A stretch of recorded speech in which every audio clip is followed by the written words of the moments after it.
Atos capítulo 4, a partir do verso 23. Uma vez soltos, procuraram os irmãos e lhe contaram quantas coisas lhe haviam dito os principais sacerdotes e os anciãos. Ouvindo isto, unânimes levantaram a voz a Deus e disseram: Tu, soberano Senhor, que fizeste o céu, a terra, o mar e tudo que neles há, que disseste por intermédio do Espírito Santo por boca de Davi, nosso pai, teu servo. Porque se enfureceram os gentios e os povos imaginam coisas vãs? Levantaram-se os reis da terra e as autoridades ajuntaram-se a uma contra o Senhor e contra o seu ungido, porque verdadeiramente se ajuntaram nesta cidade contra o teu santo servo Jesus, ao qual ungiste, Herodes e Pôncio Pilatos, como gentios e gente de Israel, para fazerem tudo o que a tua mão e o teu propósito predeterminaram. Agora, Senhor, olha para as suas ameaças e concede aos teus servos que anunciem com intrepidez a tua palavra, enquanto estende a mão para fazer curas, sinais e prodígios por intermédio do nome do teu santo servo Jesus. Tendo eles orado, tremeu o lugar onde estavam reunidos. Todos ficaram cheios do Espírito Santo e com intrepidez anunciavam a palavra de Deus. Amém? Vamos orar mais uma vez? Feche seus olhos.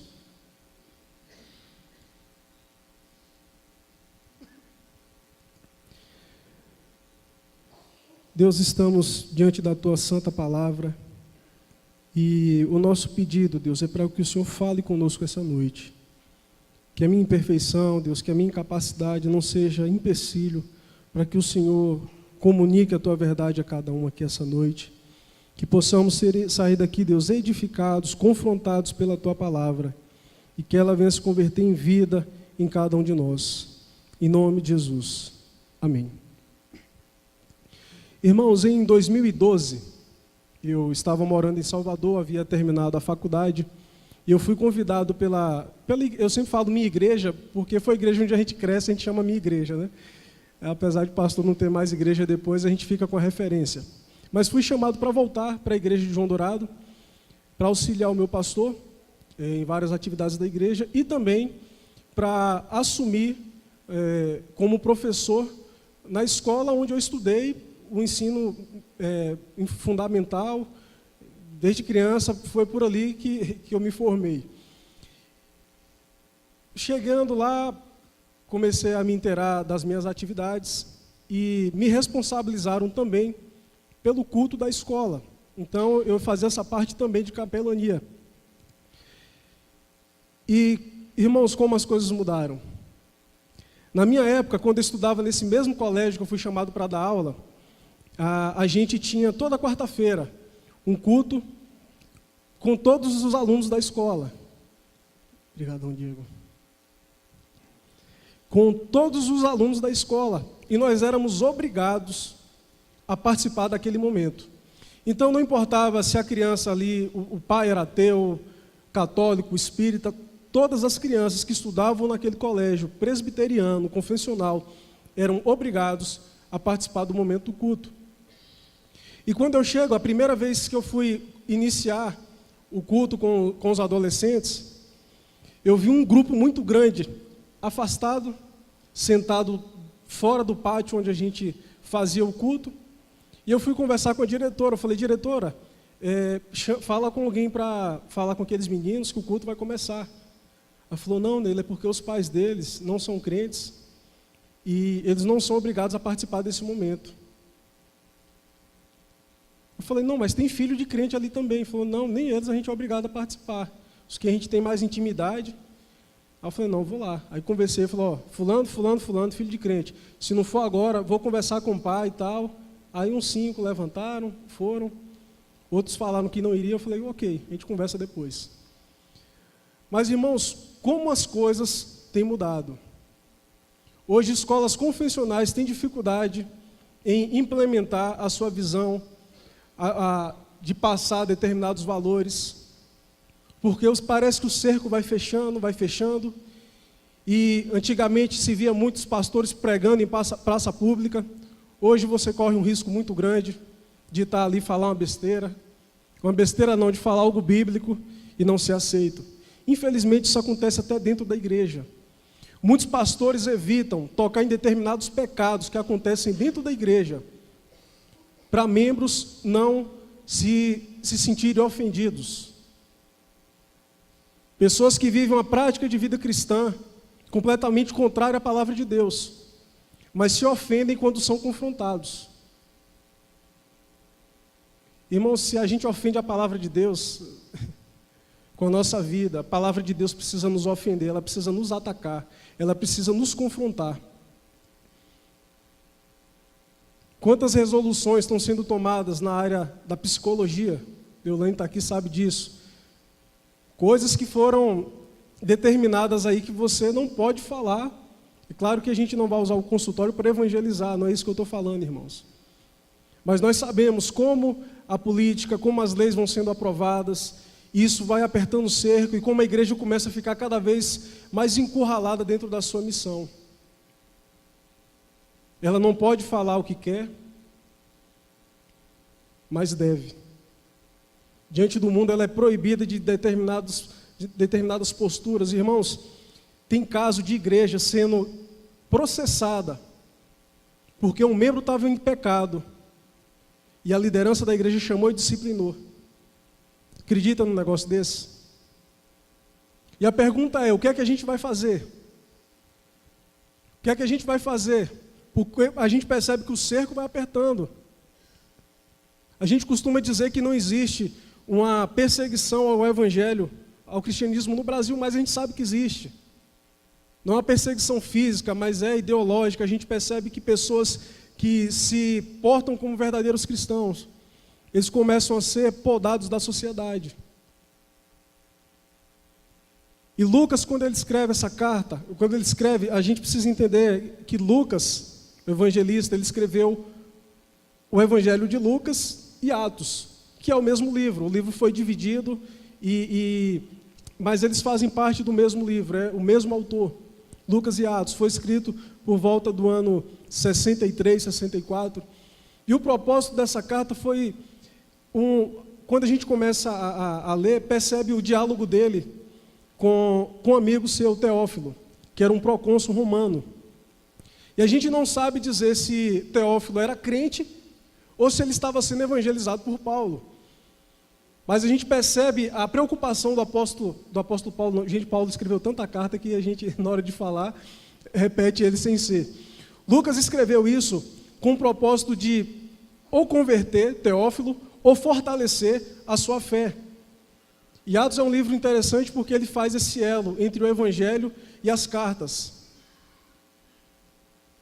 E também havia o propósito secundário, que era promover, mostrar para Teófilo que o cristianismo era uma religião autêntica, que ela deveria ser tolerada pelo Império Romano, tanto que 1/4 do livro de Atos é mostrando isso. Como foi o procedimento de Paulo diante da sociedade, mostrando que Paulo não foi contra o Império Romano, Paulo não queria destituir o imperador. Paulo fala que toda autoridade foi constituída por Deus. Então, isso é mostrado o tempo todo. Mas também tinha um intuito evangelístico. E o livro de Atos começa a falar, se você voltar um pouco aí, o capítulo 1 vai falar sobre os discípulos aguardando em oração. Jesus falou, aguardem em oração, porque descerá o meu Espírito e encherá vocês de poder para pregar o Evangelho. No capítulo 2, mostra justamente a descida do Espírito Santo e a pregação de Pedro, onde 3.000 são batizados. E no 4º capítulo, começa a mostrar aí a saga de Pedro e João, diante da missão que eles estavam desenvolvendo em Jerusalém. A igreja começou a ser perseguida a partir desse momento. Jesus já havia sido morto, mas a igreja, como os apóstolos e seus seguidores de Cristo que estavam com eles, a partir desse momento, começam a ser perseguidos. Eles efetuaram a cura, por causa dessa cura eles foram presos, E a partir desse momento, do texto que a gente leu, começa a mostrar como a igreja reagiu diante dessa pressão, como a igreja reagiu diante da oposição do mundo. E nós podemos aprender, é o que eu quero trazer essa noite, algumas lições a respeito disso. O que nós não podemos esquecer em dias difíceis. O que a gente não pode perder de vista em dias difíceis. Nós temos consciência que nós temos vivido dias difíceis, e eles estão caminhando para se tornarem mais difíceis ainda. E a pergunta é, o que é que pode nos direcionar em tempos de tanta oposição? O que é que pode trazer firmeza ao nosso coração? Para onde a gente deve olhar para que a nossa caminhada cristã ela permaneça fiel à proposta que Cristo colocou sobre nós. E é isso que eu queria falar nessa noite. O que nós não podemos esquecer em dias difíceis. Em primeiro lugar, irmãos, nós não podemos esquecer da soberania de Deus. Em dias difíceis, nós não podemos esquecer da soberania de Deus. Volta no verso 23, por favor, do capítulo 4. Ouvindo isto, unânimes levantaram a voz a Deus e disseram: Tu, soberano Senhor, que fizeste o céu, a terra, o mar e tudo que neles há. A primeira coisa que a igreja aqui recorre é a soberania de Deus. Essa palavra que soberano que a igreja usa é a palavra déspota, que muitas vezes a gente aplica de forma sempre na perspectiva negativa. Porque o déspota é aquele que determina, é aquele que faz sem pedir conselho, é aquele que bate o martelo e não pergunta a ninguém. E a igreja chama Deus de déspota.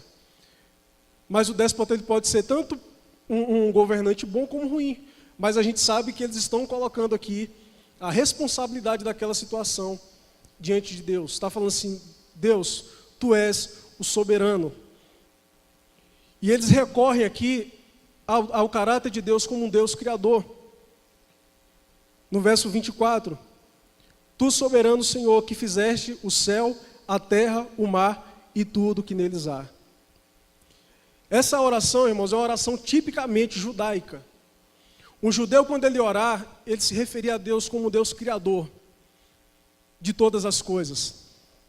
Isso já mostra o poder de Deus, ou seja, todas as coisas que existem estão debaixo da autoridade e do controle de Deus. É o que a igreja está dizendo. Pedro e João haviam saído da cadeia porque estavam pregando o evangelho. E a igreja recebe os apóstolos e eles começam a falar a respeito disso. No verso 23, uma vez soltos, procuraram os irmãos e lhes contaram quantas coisas lhe haviam dito os principais sacerdotes e os anciãos. Então eles chegaram e falaram: meus irmãos, deixa eu contar o que aconteceu lá. As autoridades dos judeus falaram isso e isso e isso com a gente. Eles ameaçaram a gente dessa forma. Eles disseram que se nós continuarmos pregando o evangelho, vai acontecer isso e isso e isso e isso com os seguidores de Jesus. Isso dá a ideia de que parece que a coisa está fugindo do controle, de que a igreja não pode lidar com aquela situação. E a igreja, quando ora, chama Deus de soberano, daquele que governa todas as coisas. E aqui ele faz uma referência à oração de Ezequias, quando foi afrontado por Senaqueribe. O rei Senaqueribe da Síria mandou uma carta para Ezequias, falando: se vocês não se entregarem, se vocês não se renderem diante de nós vamos fazer atrocidades com vocês. E o exército da Síria era o exército mais poderoso do mundo naquela época. Então, o rei Ezequias, ele pega aquela carta, chega diante de Deus e fala assim: Deus, o Senhor, Criador dos céus, da terra, do mar, de tudo que há, ó que carta desaforada o rei Senaqueribe enviou para nós. E o Senhor sabe, Deus, que nós somos pequenos, somos um povo fraco diante desse desafio que nos apresenta, mas os nossos olhos estão postos em Ti. Eles recorrem à soberania de Deus. E o verso 25 continua dizendo: que disseste por intermédio do Espírito Santo, por boca de Davi, nosso pai, teu servo. Porque se enfureceram os gentios e os povos imaginam coisas vãs? Nesse momento a igreja começa a orar baseado no Salmo 2, que é chamado Salmo do Messias. E é interessante porque o Salmo 2 ele traz uma estrutura que revela o poder do Messias, do ungido. Do verso 1 ao verso 3, fala sobre os intentos dos opositores. Então, o Salmo 2 começa a falar sobre isso. Porque se enfurecem as nações, porque os povos imaginam coisas vãs, ou seja, por que é que vocês estão cogitando perseguir o Messias de Deus? Vocês estão pensando nisso, pensando de maneira tola, porque ninguém pode contra o ungido do Senhor. Do verso 4 ao verso 9, fala sobre o governo do Messias. Então, a partir do verso 4, Deus começa a zombar dos seus opositores. Deus começa a zombar daqueles que estavam se opondo a Cristo. Porque esse texto ele tem um caráter tanto literal como profético, ele é alegórico também. Fala da oposição a Davi, como servo de Deus, como rei escolhido por Deus, mas aquilo faz alusão ao Messias, a Cristo que seria perseguido. E no verso 10 ao verso 12, Deus dá a oportunidade para que os seus opositores se arrependam. Então a igreja começa a orar, começa a falar: Deus, olha o que está acontecendo, mas nós sabemos que Tu és soberano, nós sabemos que Tu és poderoso. No verso 26, ele continua dizendo isso, do capítulo 4 de Atos: levantaram-se os reis da terra e as autoridades ajuntaram-se a uma contra o Senhor e contra o seu ungido. Então eles vão falando, vão lendo, é como se eles estivessem lendo o Salmo 2 e fazendo uma contextualização, que é o que eles fazem no verso 27, a conclusão da oração deles. Porque verdadeiramente se ajuntaram nessa cidade contra o teu santo servo Jesus, ao qual ungiste Herodes, Pôncio Pilatos, com gentios e gente de Israel. Então, gente, o que é que está acontecendo aqui? A igreja faz uma contextualização daquele salmo, falando: Deus, o que o Senhor profetizou através de Davi no Salmo 2 está acontecendo aqui agora. Estão perseguindo, estão caçando o santo servo do Senhor. E Herodes, gente que era responsável por trazer a interpretação correta da lei e entender a chegada do Messias, foram justamente os que se opuseram ao servo de Deus, a Jesus Cristo. E no verso 28, para fazerem tudo o que a tua mão e o teu propósito predeterminaram. Entende o que a igreja está dizendo aqui? Deus, toda essa perseguição foi determinada por ti na eternidade. O teu filho morrendo de maneira injusta não é um acontecimento trágico que aconteceu no meio do caminho. Não, a igreja entende que a morte de Jesus foi predeterminada por Deus na eternidade. Que a perseguição que a igreja estava começando a sofrer foi predeterminada por Deus na eternidade. E quando eles falam isso, eles estão dizendo: Senhor, Tu és soberano. O Senhor não foi pego de surpresa com nada disso. O Senhor não foi pego de surpresa com essa perseguição. Os teus eternos decretos foi que determinaram para que as coisas acontecessem dessa maneira. Irmãos, existe uma teologia que foi muito difundida no ano 2000, que é chamado um tal de teísmo aberto. O que é que quer dizer esse teísmo aberto? E essa, na verdade, é uma releitura do socianismo, que foi uma heresia lá do início da igreja, que surgiu. Por quê? As pessoas começaram a ter dificuldade em lidar com as tragédias que aconteciam na humanidade. Terremotos, furacões, tsunamis. Então, muitos teólogos daquela época se perguntaram: como é que Deus permite um negócio desse?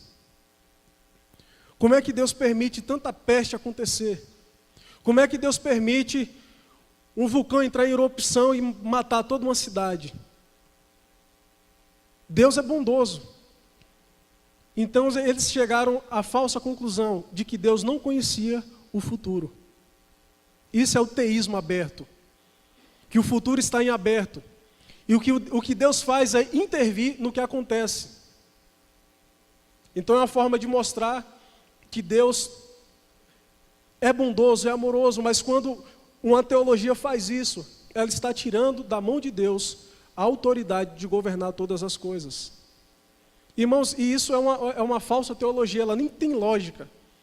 Porque para Deus intervir no futuro, Deus precisa conhecer o futuro, não é verdade? Para Deus determinar que, não sei, que determinado time do Campeonato Brasileiro vai ser campeão naquele ano. Corinthians, sei lá, o Palmeiras. Deus precisaria saber que no futuro vai ter um time, vai ter Palmeiras, vai ter Campeonato Brasileiro, não é verdade? Para Deus intervir no futuro, Ele precisa conhecer o futuro.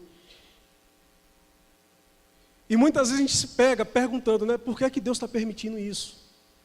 E ontem eu estava conversando com uma jovem sobre isso, sobre soberania de Deus. Como a gente tem dificuldade de aceitar, não é nem de entender, é aceitar a soberania de Deus. De que Deus ele faz as coisas conforme a sua vontade, conforme o seu querer. E muitas vezes a gente não entende, a gente não tem a dimensão do que Deus está fazendo quando permite determinadas coisas e quando faz determinadas coisas acontecerem, porque nada acontece fora da vontade de Deus, fora da permissão de Deus. Os irmãos lembram daquele tsunami que destruiu a Indonésia? Lembram? Foi uma catástrofe. E eu vi muito crente falando, né? Ô Nilo, como é que Deus faz um negócio desse? Como é que Deus permite uma coisa dessa? Irmãos, se vocês não sabem, a Indonésia é um dos países mais fechados para o Evangelho. E diz que uma das autoridades de uma determinada cidade proibiu uma igreja de fazer culto naquela cidade. Falou, o único lugar que vocês podem fazer culto é naquela montanha, a montanha mais alta que tinha naquela cidade.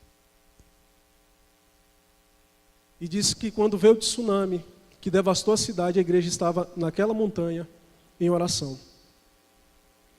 Aquele país que era fechado para o Evangelho, teve que abrir as portas para ajuda humanitária. Irmãos, missionário entrou de sola na Indonésia. Então, tem muita coisa que Deus faz que a gente nem tem entendimento, a gente nem tem explicação, a gente nem fica sabendo por que é que Deus fez. Mas todas as coisas cooperam para o bem daqueles que amam a Deus.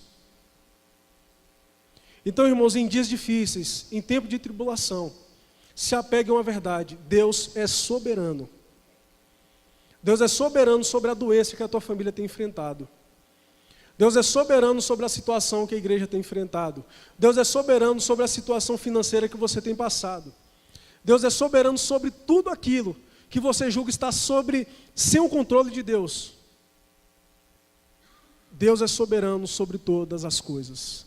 Ele não perde o seu governo. E saber disso tem que trazer confiança e tranquilidade ao nosso coração. Foi isso que trouxe centralidade à igreja. De entender, Jesus morreu, ressuscitou, está sentado à direita do Pai. E nós estamos aqui. Estamos sofrendo, mas tudo isso foi determinado por Ele. Estamos passando por momentos difíceis, mas isso foi determinado pelo próprio Deus.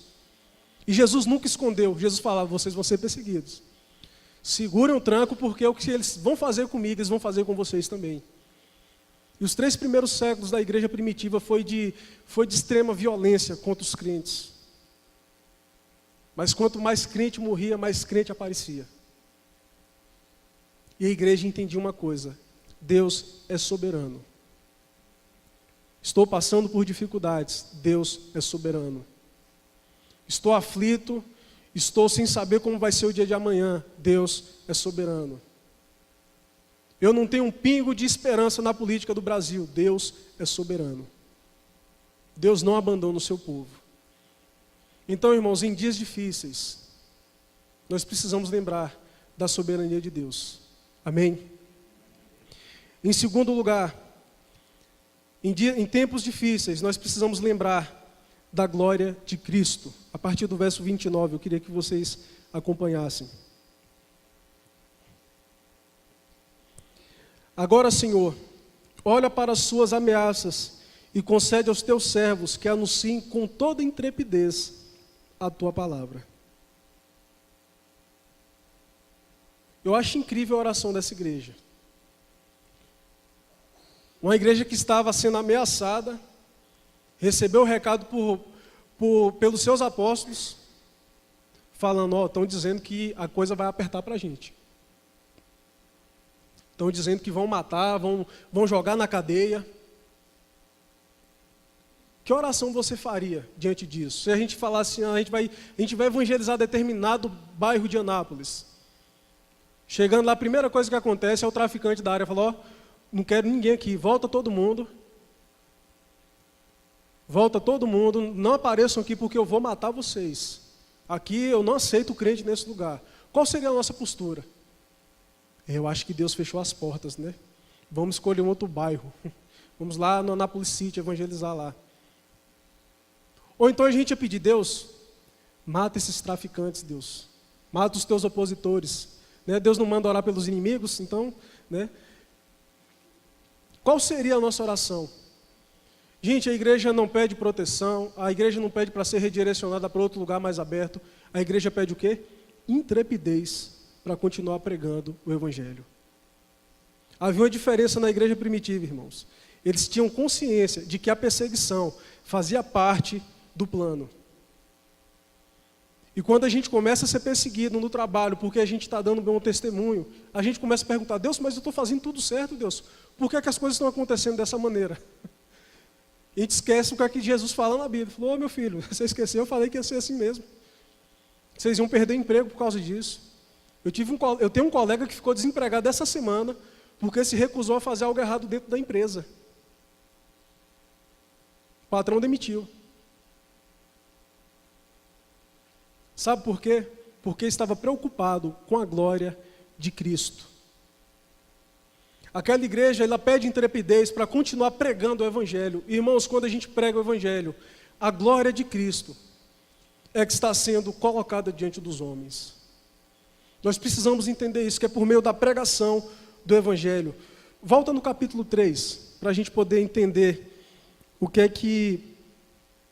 contexto que a igreja está vivendo. Capítulo 3 fala da cura de um coxo. Um coxo conhecido. Cidade onde tem pontos turísticos, pontos que todo mundo conhece, normalmente costumam ter pessoas que são emblemáticas na sociedade. Às vezes um pedinte, um deficiente visual, enfim, um coxo. Lá em João Dourado mesmo a gente sabe, e fulano, né? Todo mundo sabe quem são os doidinhos da cidade, a gente fala, né? Conheço todo mundo. E aqui em Anápolis eu já percebi que o pessoal conhece. Conhece fulano que fica lá em tal lugar? Não, conheço. Tal. Então havia um coxo ali, na porta do templo. E os discípulos passam, Pedro e João, ele pede dinheiro, fala, a gente não tem prata, não tem ouro, mas o que a gente tem, a gente dá. Em nome de Jesus de Nazaré. Em nome de quem, gente? Jesus de Nazaré. Tudo é atribuído a Cristo. Levanta e anda. Aquele homem ficou em pé, ficou bom. E a partir do verso 11 começa a mostrar o discurso de Pedro diante do templo. Olha o que Pedro fala no verso 16. Pela fé em nome de Jesus, é que esse mesmo nome fortaleceu a este homem que agora vedes e reconheceis. Sim, a fé que vem por meio de Jesus deu a este saúde perfeita na presença de todos vós. Porque o povo começa a perguntar, o que é isso?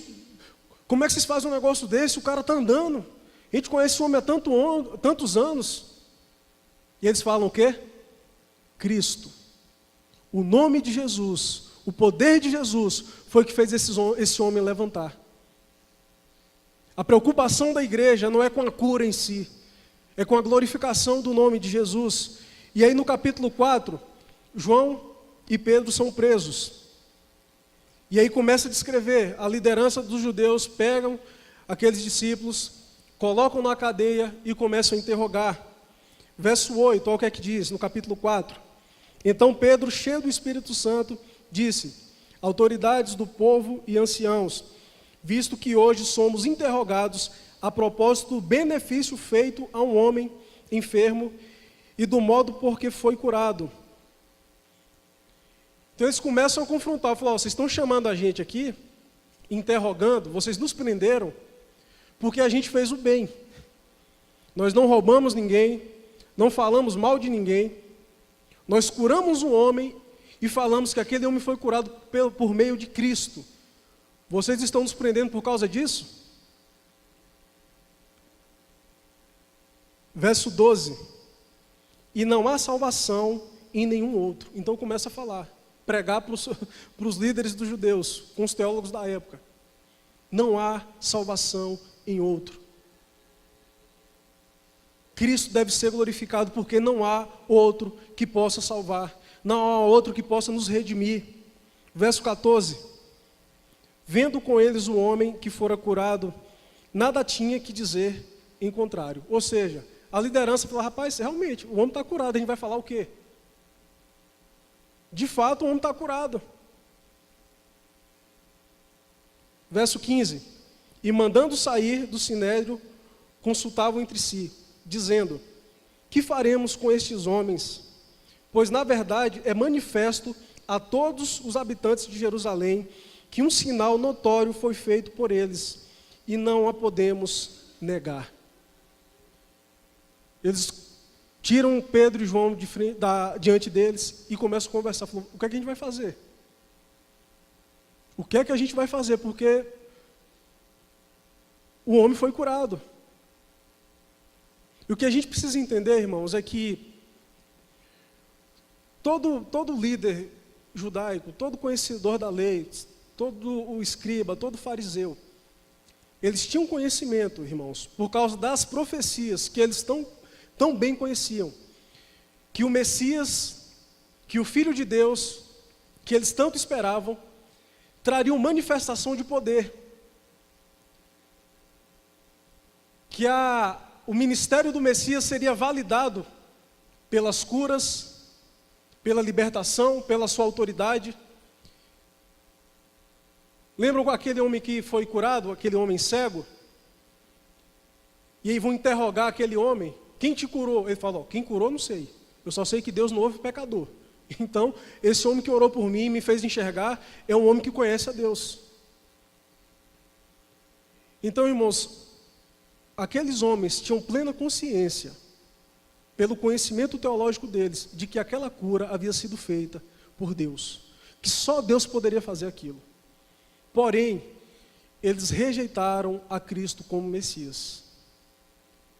E é disso que vem, irmãos, a blasfêmia contra o Espírito Santo. Eles tinham plena consciência de que aquela cura foi efetuada pelo Messias, porque nenhum homem faria aquilo se não fosse usado por Deus.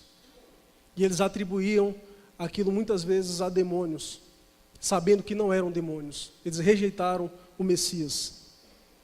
Aqui é aquele tipo de discussão que muitas vezes a gente se envolve. No meio da discussão a gente percebe que a gente está errado, mas a gente já não está mais discutindo para ver quem tem razão. A gente já não está mais discutindo, na verdade, para descobrir a verdade. A gente está discutindo para ver quem tem razão, quem sai por cima no debate. Foi isso que aconteceu, praticamente isso, com os escribas e fariseus. Eles chegaram à conclusão de que, de fato, Jesus era o Messias. Mas agora a discussão já não estava por esse caminho. Eles não queriam mais aceitar. Não queriam reconhecer Cristo como Messias. No verso 18 fala assim: chamando-os, ordenaram-lhes que absolutamente não falassem, nem ensinassem em nome de Jesus. O problema não era ensinar e pregar e curar, era atribuir a Cristo aquela cura. E os discípulos não negociam isso, irmãos. É isso que eu acho interessante. Eles não negociam. Falou: não, então vamos fazer o seguinte, vamos continuar curando, vamos continuar fazendo essas maravilhas que Deus nos deu autoridade para fazer, mas a gente fala que foi Deus. Porque se a gente falar que foi Jesus, que é o poder de Cristo, eles vão querer matar a gente. Então uma igreja frouxa faz isso. Um crente que não tem convicção, ele negocia a verdade para poder não sofrer o dano o seu comprometimento com a palavra de Deus. Então eles falam, podem continuar pregando, podem continuar ensinando, só não bota o nome desse Jesus no meio, fala que é Deus que fez. Qual a resposta dos discípulos, no verso 20? Aliás, verso 19. Mas Pedro e João lhes responderam: julgai se é justo diante de Deus ouvir-vos antes a vós outros do que a Deus. Ou seja, é justo para vocês a gente ouvir vocês ou a Deus? Pois nós não podemos deixar de falar das coisas que vimos e ouvimos. Nós não iremos nos calar, a glória é de Cristo. Irmãos, em dias difíceis nós precisamos lembrar da glória de Cristo. A glória de Cristo, ela começa a se comprometer quando o meu caráter cristão é falho. Quando no meio da adversidade eu começo a negociar a minha fé. É nesse momento que o mundo começa a olhar para nós e dizer aquela famosa frase: é para ser crente daquele jeito? Não quero. Isso mancha a glória de Cristo. Quando nós não vivemos para a glória de Deus, quando nós não vivemos para manifestar o senhorio de Cristo nas nossas vidas, nós nos esquecemos da glória de Cristo. Quando a gente negocia os nossos princípios dentro do nosso trabalho para a gente não ser prejudicado, Cristo deixa de ser glorificado. E como é difícil, irmãos. Eu tenho orado por esse amigo meu. Ele chegou lá pedindo para eu fazer um negócio errado com a nota fiscal. Eu falei que eu não ia fazer.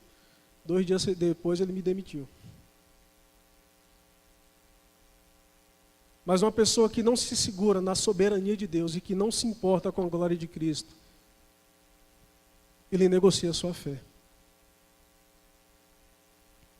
Ele negocia a sua fé. Irmãos, nós não podemos ceder à pressão do mundo. Porque o que eu acho mais incrível nessa igreja é porque ao mesmo tempo que ela entende a soberania de Deus, ela entende a responsabilidade humana.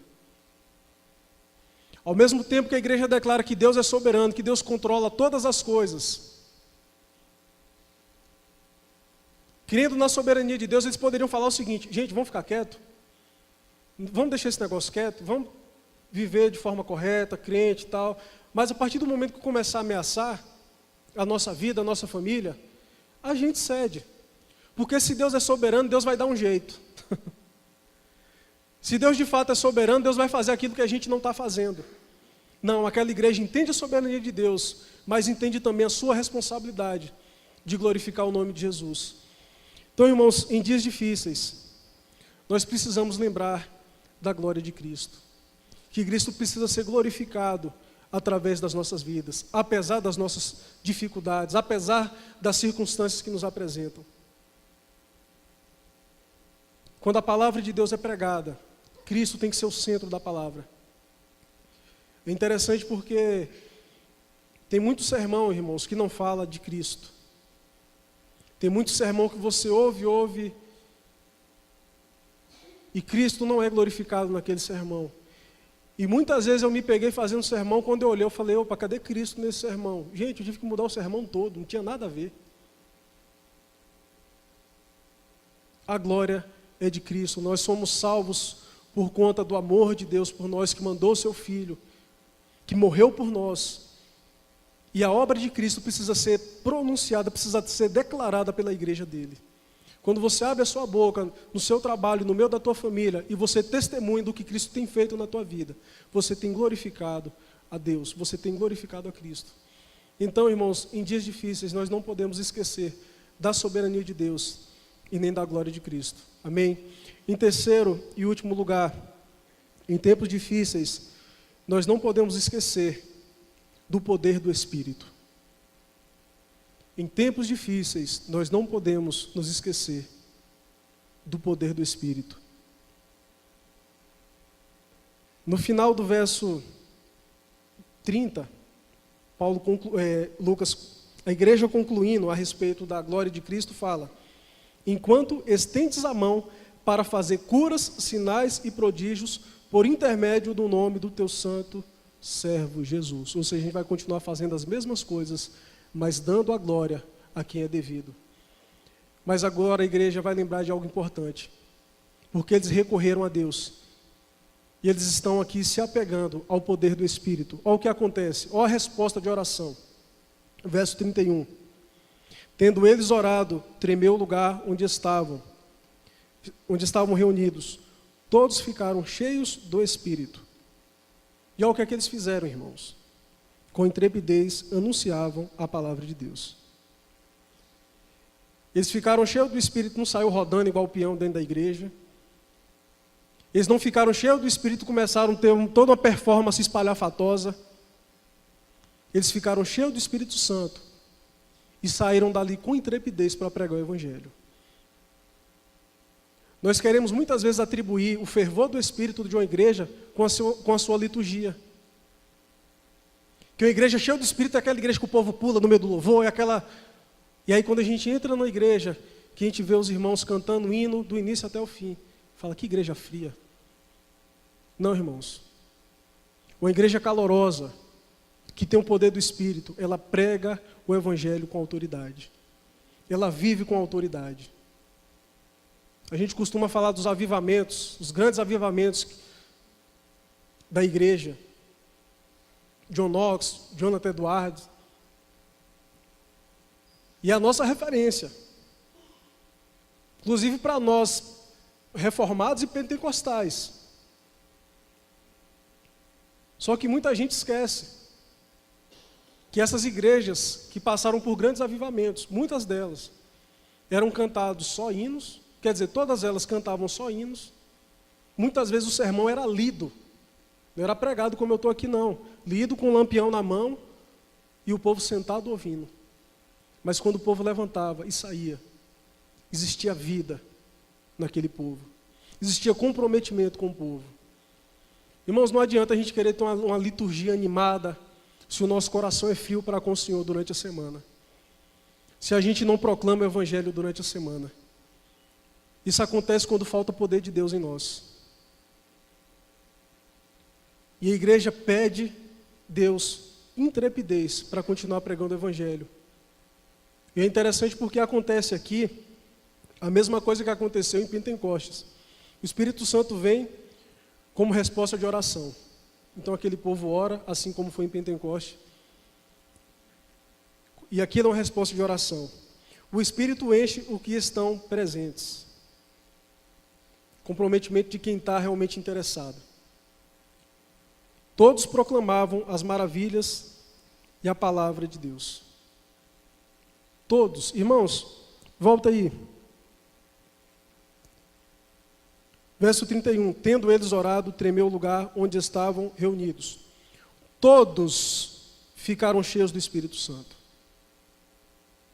Aqui não diz que os apóstolos ficaram cheios do Espírito Santo. Aqui não diz que o pastor ficou cheio do Espírito Santo e começou a fazer aquilo que todo crente deveria fazer. O texto diz que todos ficaram cheios do Espírito Santo. Irmãos, tem faltado o poder do Espírito Santo nessa igreja, na minha vida e na vida da igreja. Eu falo isso sem pestanejar. Tem faltado o poder de Deus na minha e na tua vida.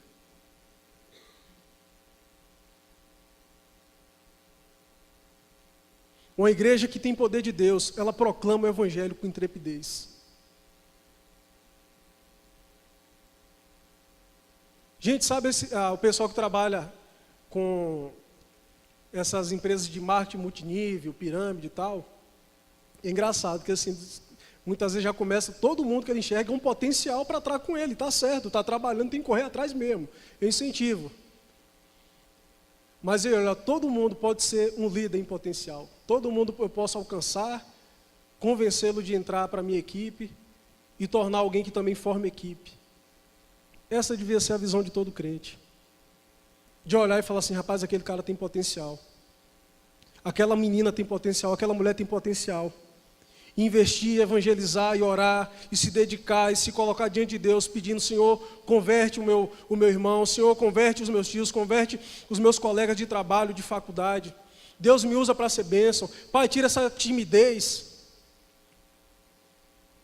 que só aparece quando é para as coisas do Senhor, porque quando é para pedir emprego, quando é para pedir namoro, quando é para pedir isso e pedir aquilo, a gente não tem um pingo de vergonha na cara. Mas quando é para evangelizar, eu não consigo. Deus, tira essa timidez de mim.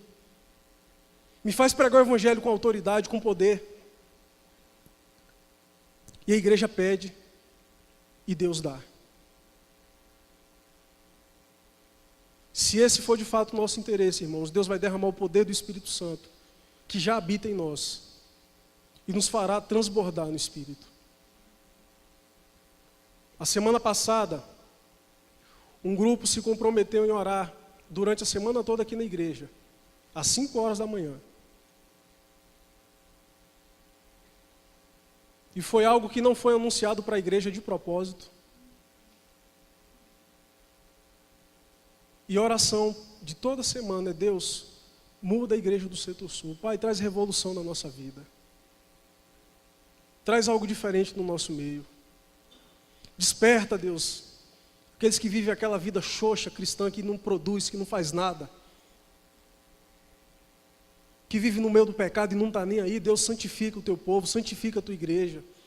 Traz poder do teu Espírito no nosso meio. Essa foi a oração. Diz que um bispo de Roma estava mostrando toda a estrutura do Vaticano para um padre do interior, bem simples, mostrando a biblioteca do Vaticano, mostrando aquilo tudo, e falou o seguinte: lembra do que Pedro disse? Pedro e João disseram na porta formosa do templo, para aquele coxo mendigo: nem ouro nem prata não temos. Hoje a gente já não pode falar mais isso. E deu aquela risada. E aquele padre olhou e falou: e também não pode dizer: levanta e anda.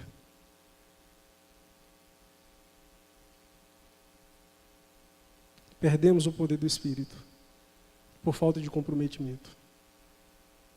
Irmãos, essa autoridade de dizer: levanta e anda, está sobre mim, está sobre você.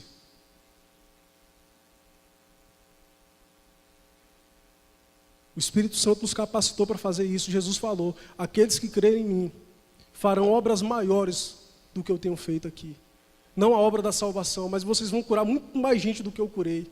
Vocês vão libertar muito mais gente do que eu libertei. Jesus falou isso. Jesus não estava de conversinha, Jesus não estava mentindo, ele estava garantindo que aqueles que se comprometerem, aqueles que crerem em mim e desejar viver de forma íntegra, vocês vão fazer muito mais do que eu fiz aqui. Irmãos, Jesus sozinho fez aquele estrago. Imagina aquela igreja depois que os 12 receberam o poder de Deus para pregar o Evangelho. E não só os 12, foi a igreja do Senhor. Foi a igreja do Senhor que recebeu esse poder. E nós precisamos buscar isso do Senhor. Autoridade para falar de Deus. Autoridade para confrontar as trevas. Um colega meu foi num congresso em uma igreja e Nívia Soares, uma cantora que fez back vocal muito tempo para o Diante do Trono, foi quem ministrou a música, a parte de louvor, e também ia pregar. E ele contando que quando Nívia Soares terminou de cantar, pediu a igreja para abrir a Bíblia, disse que ela estava assim folheando a Bíblia, disse que uma mulher possessa gritou endemoniada na frente assim, corpo todo retorcido. Disse que Nívia Soares, do jeito que estava, abrindo o texto, falou: Satanás, nesse momento a palavra do Senhor vai ser exposta e você não tem permissão para atrapalhar esse momento. Sai em nome de Jesus. A mulher sentou, liberta. Ela nem olhou para aquela mulher. Sabe o que é isso? Poder do Espírito. Um pastor presbiteriano, muito conhecido na década de 90, ele resolveu um dia subir com a polícia no morro do Rio de Janeiro, não lembro qual foi a favela, para poder participar de uma operação com a polícia. E naquele dia dois grupos rivais estavam trocando tiro, e ele foi contactado, procurou a polícia, E aquele pelotão especial começou a subir o morro. E ele achou estranho porque a zoada de tiro havia cessado. E eles iam subindo, os policiais achando estranho, cadê o tiroteio? E diz que de longe ele começou a escutar a voz de alguém gritando. De longe ele escutou a voz de alguém gritando, e ele foi subindo, subindo. E chegou um determinado momento, numa praça aberta. Ele disse que tinha um homem, com a Bíblia na mão, aquele típico assembleano, né, pentecostal, todo de terno, diz que gritando com os traficantes. Gritando com os traficantes e falava assim, apontando para eles. E quando eles chegaram, diz que aquelas duas facções estavam com a cabeça baixa, fuzil na mão, sem ter coragem de continuar. Sabe o que é isso? Poder do Espírito. Minha pergunta é, você quer isso para a tua vida? Irmãos, eu quero. Eu tenho orado muito por isso. Pela igreja do Setor Sul. Para que Deus traga poder do Espírito no nosso meio. Irmãos, a igreja primitiva foi uma igreja que viveu coisas extraordinárias. Não simplesmente porque viveram um momento diferente, mas porque eles se comprometeram com o Senhor.